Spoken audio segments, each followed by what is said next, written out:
السلام علیکم ورحمۃ اللہ وبرکاتہ۔ الحمدللہ دین اسلام کی خوبصورتی یہ ہے کہ اس میں علم کو نور قرار دیا گیا ہے۔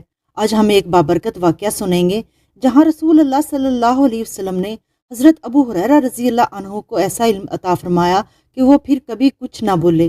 حضرت ابو ہریرہ رضی اللہ عنہ بیان کرتے ہیں، میں نے عرض کیا، یا رسول اللہ، میں آپ صلی اللہ علیہ وسلم سے بہت باتیں سنتا ہوں مگر بھول جاتا ہوں۔ آپ صلی اللہ علیہ وسلم نے فرمایا، اپنی چادر پھیلاؤ۔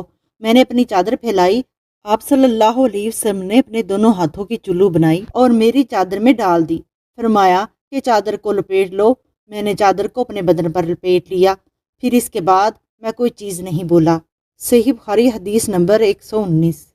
سبحان اللہ، یہ واقعہ ہمیں یہ سبق دیتا ہے کہ علم رسول اللہ صلی اللہ علیہ وسلم کی دعا اور برکت سے سینوں میں جاگزیں ہوتا ہے۔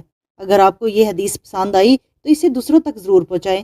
مزید ایسی ایمان افروز ویڈیوز کے لیے چینل کو سبسکرائب کریں، لائک اور شیئر کرنا نہ بھولیں۔ جزاکم اللہ خیرہ۔